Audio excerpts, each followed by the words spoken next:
ये जो बजट का जो हलवा है सर, ये बट रहा है। और इस फोटो में सर मुझे एक ओबीसी अफसर नहीं दिख रहा, एक आदिवासी अफसर नहीं दिख रहा, एक दलित अफसर नहीं दिख रहा मुझे। ये हो क्या रहा है सर? सर देश का हलवा बट रहा है सर, और इसमें 73% का एक है ही नहीं। सर ये आप लोग हलवा खा रहे हो और बाकी देश को हलवा मिल ही नहीं रहा है।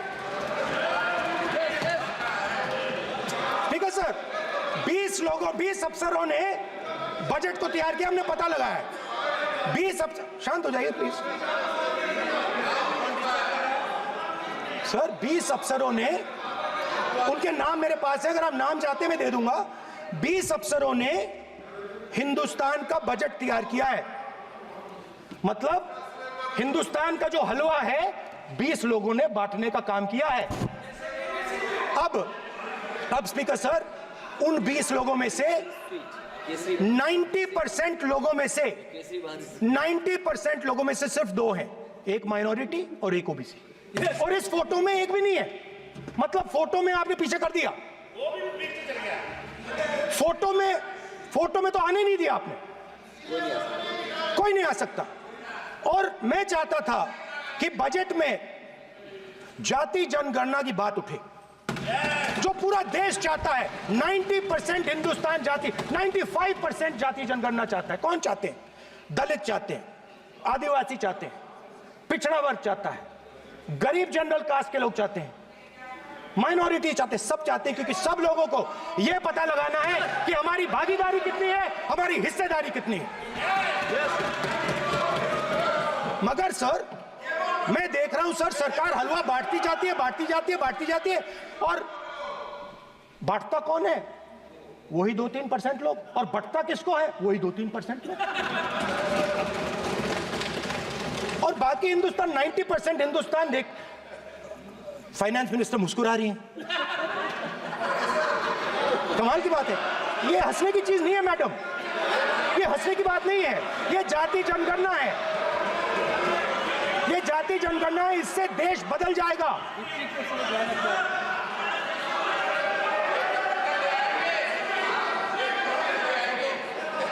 सर आपको सर ये जो कमल सर, जो पद्मव्यूह वाले हैं, उसको चक्रव्यूह को पद्मव्यूह भी कहा जाता है सर। जो पद्मव्यूह वाले हैं इनको गलतफहमी है, ये सोचते हैं कि देश के युवा, देश के पिछड़े लोग अभिमन्यु हैं। देश के पिछड़े लोग अभिमन्यु नहीं है, अर्जुन है। और वो जो आपका चक्रव्यूह है उसको फोड़ के फेंक देंगे, फेंकने वाले हैं। पहला कदम इंडिया गठबंधन ने ले लिया, पहला कदम इंडिया गठबंधन ने ले लिया। आपके प्रधानमंत्री की कॉन्फिडेंस को हमने उड़ा दिया। मतलब आपके प्रधानमंत्री भाषण में आ ही नहीं पा रहे। और मैं आपको एडवांस में बता देता हूं, मेरे भाषण में कभी नहीं आएंगे सर। अरे सर इसमें क्या गलती है सर? एक बात बताइए,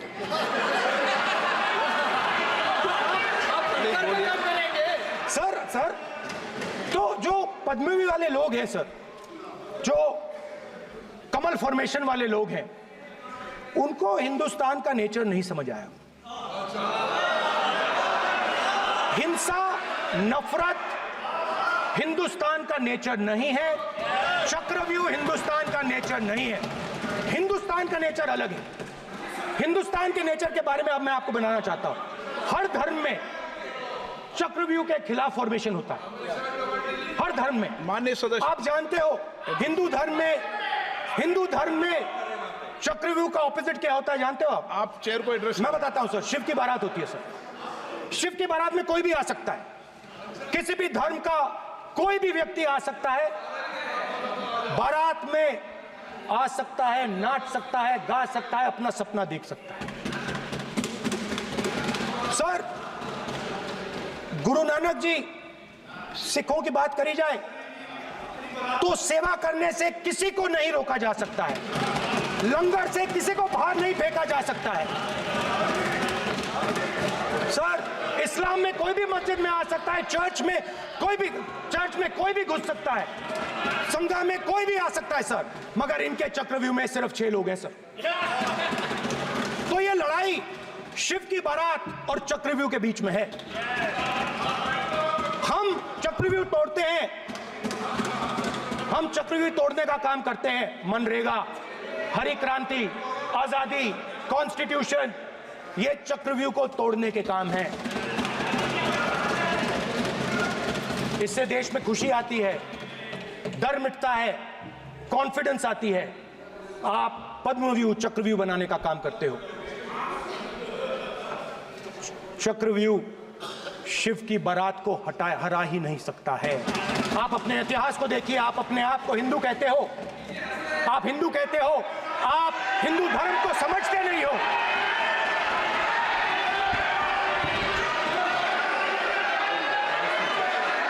आप चक्रव्यूह बनाने वाले लोग हो। आपका Hindu bogus bogus. Speaker sir, तो अंत में मैं ये कहना चाहता हूं, अब शांत हो जाए, खत्म कर रहा हूं सर, घबराइए मत, डरो मत, डरो मत। स्पीकर सर, सर कुछ महीने पहले सर, मैं जो आपने चक्रव्यूह, स्पीकर सर, जो चक्रव्यूह बनाए गए हैं, नहीं, कोई अपमान नहीं किया, मैंने कोई अपमान नहीं किया, मैं कर नहीं सकता कभी, जिंदगी भर मरने तक मैं अपमान नहीं कर सकता। क्या बात कर रहे हो आप, क्या बात कर रहे हो सर? तो आपने ये छोटे छोटे चक्रव्यूह बना रखे हैं, मैं इनको समझने की कोशिश करता हूं अपने छोटे से तरीके से। कुछ महीने पहले मैं 6-7 घंटे बढ़इयों के साथ काम किया। वहां विश्वकर्मा जी थे, उनसे मैंने एक सवाल पूछा। मैंने उनसे कहा कि आपको किस चीज से दुख होता है, किस चीज से आपको दर्द होता है? उन्होंने मुझे कहा, राहुल बात सुनिए, आपको समझ आ जाएगी, बात सुनिए, समझिए। सर इंटरप्ट कर रहे हैं सर, अब बोलिए, देखिए आप इतना इंटरप्ट करते हो और मैंने बोलते हो बेटे बेटे, आप तो पूरे भाषण में बेल में आ जाते हो, सवाल करते हो इंटरप्ट करने का। स्पीकर सर, तो मैंने विश्वकर्मा जी से पूछा कि आप यहां सालों से बढ़ाई का काम कर रहे हो, आप सालों काम पूरे देश में, अगर आप देखोगे मिलेंगे, ढूंढो, आपको अपने घर में नहीं मिलेंगे, पूरे देश में मिलेंगे, ढूंढो आप उनका जवाब। तो मैंने उनसे पूछा, विश्वकर्मा जी आपको दर्द किस बात का होता है, दुख किस बात का होता है? तो उन्होंने कहा, राहुल मैं ये टेबल बना रहा हूं, मगर राहुल जी कहा, राहुल जी अब कहा वो मुझे अच्छा नहीं लगा, मगर कहा सच्चाई है। तो उसने कहा, राहुल जी मुझे दुख इस बात का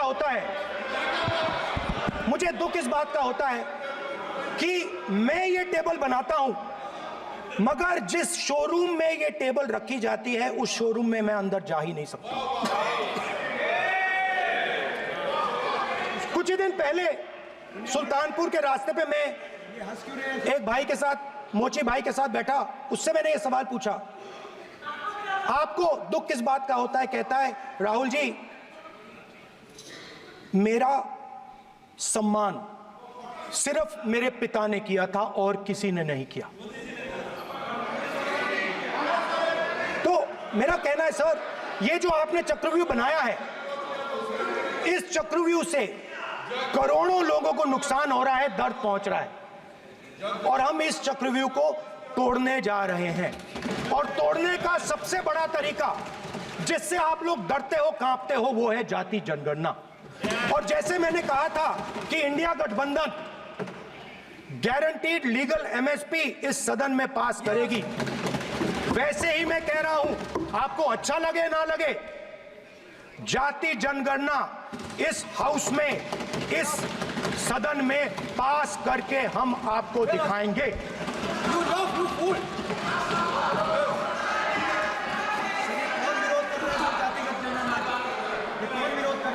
क्यों बेटे बेटे टिप्पणी कर रहे हो आप? क्यों बेटे बेटे टिप्पणी कर रहे हो? फिर वोट टिप्पणी करेंगे।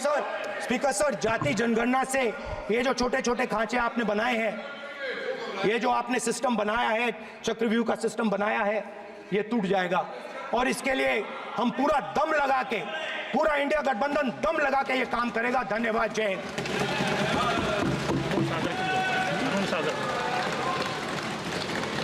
राजनाथ सिंह जी। अध्यक्ष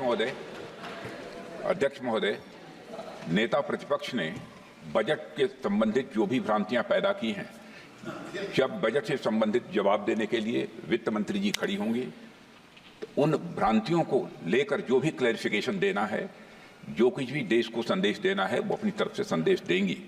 क्योंकि मैं मानता हूं कि कई भ्रांतियां बजट को लेकर पैदा की गई हैं, लेकिन देश की सीमा की सुरक्षा जिन बहादुर जवानों के हाथों में रहती है, सेना के जवानों में, यह इतना संवेदनशील मुद्दा है इस देश की सुरक्षा का। और सेना से जुड़े हमारे अग्निवीर के जवानों को लेकर जो देशवासियों को गुमराह करने की कोशिश की जा रही है, उस संबंध में मैं कहना चाहता हूं अध्यक्ष महोदय, जब भी आपका आदेश होगा इस सदन के समक्ष मैं पूरी तरह से अपना अग्निवीरों को लेकर स्टेटमेंट देने को तैयार हूं। विष्णुदत्त शर्मा। हाँ, क्या आपने अपनी बात खत्म कर दी ना? सर जवाब देना सर। आपने कहा सर जवाब देना एक आपने ये कहा उन्होंने कुछ नहीं बोला, उन्होंने आपके शब्दों को बोला कि स्पीकर सर, एक मिनट, मेरा नाम लिया है सर। हाँ, तो मैं बोलने दूंगा आपको। इंडिकेट किया सर। एक मिनट। अग्निवीर पे विषय पर उन्होंने कहा कि मैं सारे विषय पर चर्चा करने को तैयार हूं। ये काम सर, डिफेंस मिनिस्टर ने कहा कि मैंने अग्निवीर की बात उठाई। सब पहले भी डिफेंस मिनिस्टर ने कहा था कि शहीद अग्निवीर परिवारों को कॉम्पनसेशन दिया गया है, और उन्होंने कहा, हाउस में कहा कि 1 करोड़ रुपया कॉम्पनसेशन दिया गया है, मगर सर वो गलत था। सर, उस शहीद परिवार को इंश्योरेंस दिया गया था, कॉम्पनसेशन नहीं दिया गया था। सर मैं ये कहना चाहता हूं सर, ये सच है सर। और सर, भाषण के एकदम बाद सर कॉम्पनसेशन गया था सर। सर ये सच्चाई है सर, इसको कोई नकार नहीं सकता, ये सच्चाई है सर। सर आखिरी बात सर, आखिरी बात सर, आपने एक और चक्रव्यूह बना दिया है सर। मीडिया वालों को सर आपने पिंजरे में बंद कर दिया सर, उनको बाहर निकाल दीजिए प्लीज। एक मिनट।